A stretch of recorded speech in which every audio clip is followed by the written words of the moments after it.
We've had a look at the top 5 best units in Shogun 2, but what about the top 5 worst units? Hi, my name is MrSmartDonkey, and today we're going to go over the top 5 units you want to make sure to avoid using when playing Shogun 2.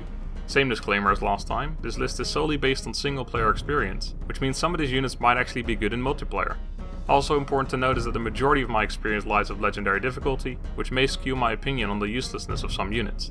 Keep that in mind as we go through the list. Starting off at number 5 with a unit of which I've repeatedly said in my Let's Plays that it's the worst unit in Shogun 2. Yari Samurai. After giving it some more thought, I can safely say the Yari Samurai isn't the worst unit in the game, but it comes pretty damn close. The thing is, Yari Samurai isn't inherently bad, it's actually an okay unit. It's the strongest anti-cavalry unit in the game, that has to count for something, right? Wrong. The problem doesn't really lie with Yari Samurai itself, it lies with the other options available in the game. Naginata Samurai might not be as good against cavalry, but they'll get the job done just as well whilst beating Yari Samurai with ease in a one-on-one situation.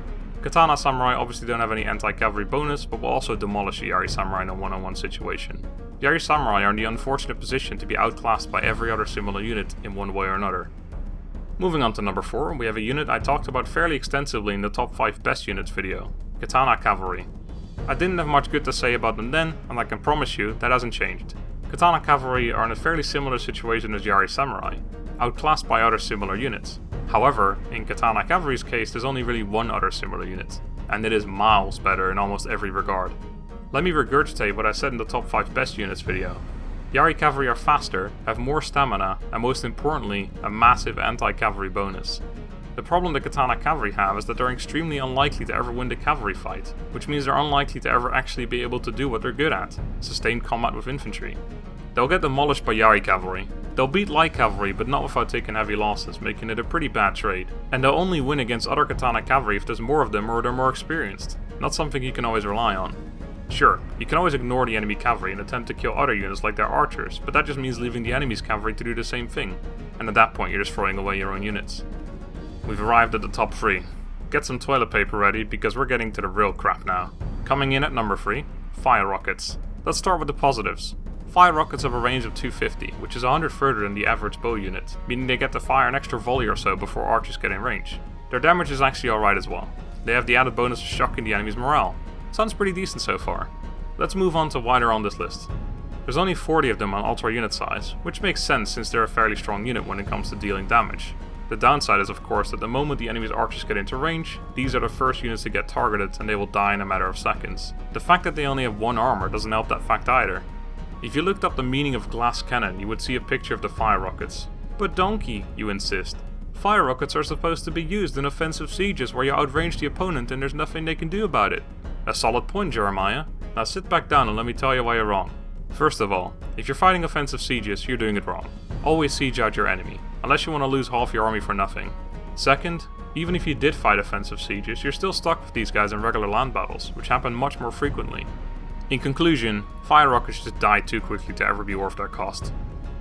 I hope you didn't put away that toilet paper yet, because you'll need it for the excrement that takes the number 2 spot. Firebomb throwers.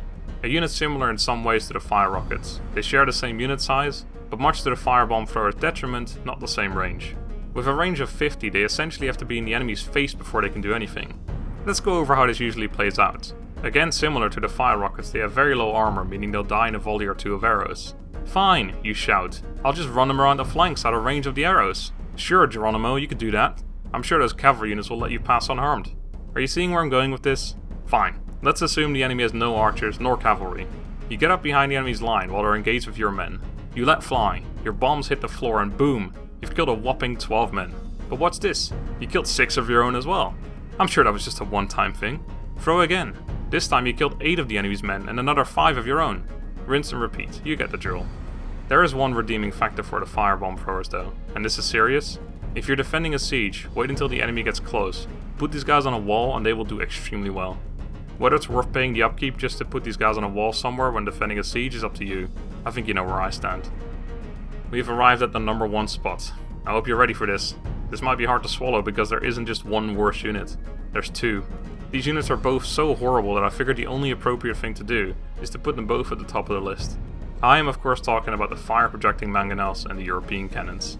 For the sake of video length I will talk about these units as if they are the same, which they essentially are.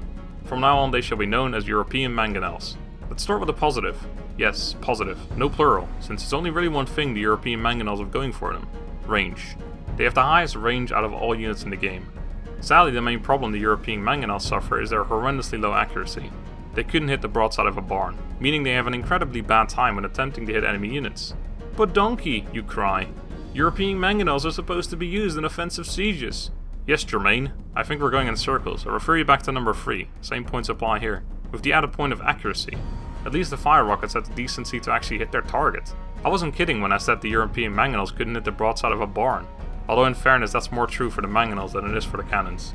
Another major flaw of the European mangonels is the fact that they can't be moved once the deployment phase is over, meaning that if somehow you do have ammo left after taking out the towers and gates in range, you won't actually be able to move them closer to any other ones. Worse yet, if you're using them in an offensive field battle, there's a good chance the enemy is out of range from the start and never actually gets into your range throughout the entire battle. Just leave these units be. If you really want to use artillery, try follow the samurai, you'll have a blast. That'll be it for the top 5 worst units in Shogun 2. Did you agree with my list? Would you have placed units in a different order, or would you have included other units altogether? Let me know in the comments. Either way, hope you enjoyed, thank you very much for watching, have a good day and goodbye.